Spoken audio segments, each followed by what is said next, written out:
Welcome back to Practical Pediatrics for Parents. I'm Dr. Fernando Catalina.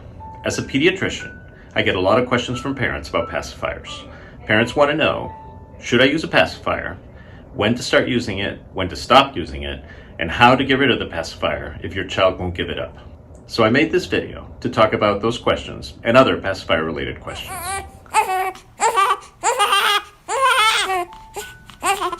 The pacifier goes by many different names, including Passy, Binky, Wookie, Dummy, Bobo, and Nookie.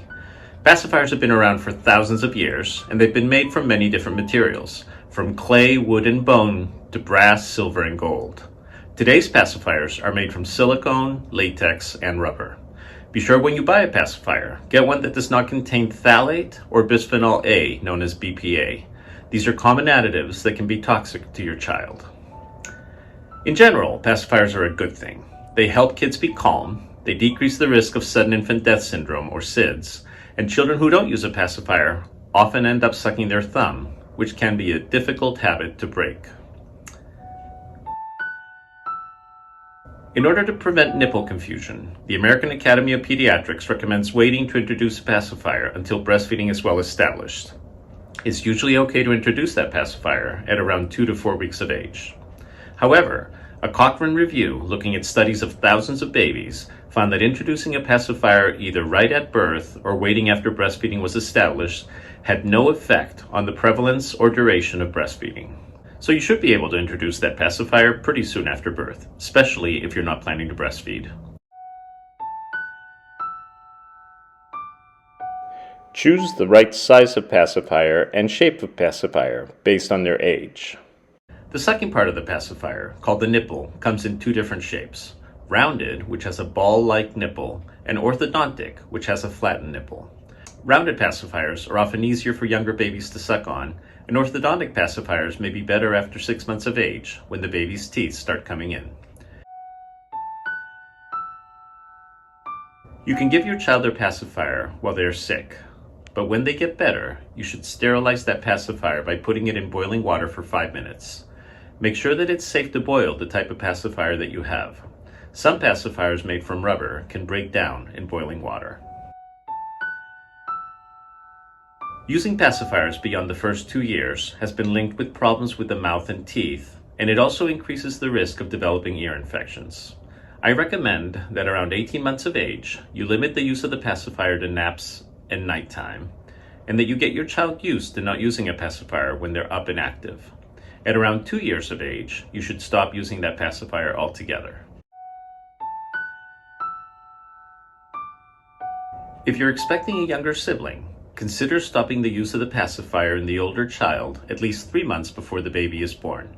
It's very difficult to get your toddler off the pacifier if they can just take their baby brother or baby sister's pacifier. There are 3 different approaches that you can take to get your baby off the pacifier. The first is called cold turkey. Some kids can go cold turkey and just stop using the pacifier from one day to the next.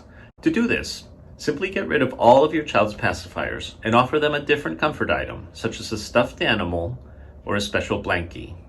At times when your child is accustomed to using their pacifier, give them their comfort item instead, and try distracting them by singing a song or by reading a book. You may go through a few days of crying or tantrums, but many children will adapt quickly and no longer need their pacifier. That said, I've had parents tell me that they put their pacifiers in the trash on the morning that their trash gets picked up, so that they're not tempted to dig them out of the trash when their baby cries that night.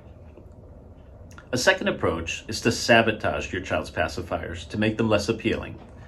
Using a needle, poke a small hole in all of the pacifiers. This will let the air out and make the pacifier less satisfying to suck on. Your child may then stop using the pacifier on their own since they don't enjoy it like they used to. Don't cut off part of the pacifier. Parents have been known to cut off the tip of the pacifier to make it less appealing, but I don't recommend this, as over time pieces of the pacifier can break off, creating a choking hazard. You can help your child understand that it's time to stop using the pacifier by giving all of their pacifiers to a younger baby. Explain to your child that they're getting too old to use the pacifier. Have them pick a different comfort item to use, such as a stuffed animal or a blankie. Then you put all the pacifiers in a box, wrapping it in gift wrap paper. If you know someone who's had an infant, let them know that you're going to bring a gift of used pacifiers, and then have your child give the wrap box to the baby. The next time that your child is missing their pacifier, give them their comfort item, like their stuffy or their blankie, and remind them that they're a big girl or a big boy now, and that they gave all their pacifiers to a younger baby. You shouldn't do this with a younger sibling, as this could create resentment. I hope you found this video helpful. If you have more questions about pacifiers, or you're struggling to get your child off the pacifier and none of these approaches worked, contact your pediatrician. That's what we're there for.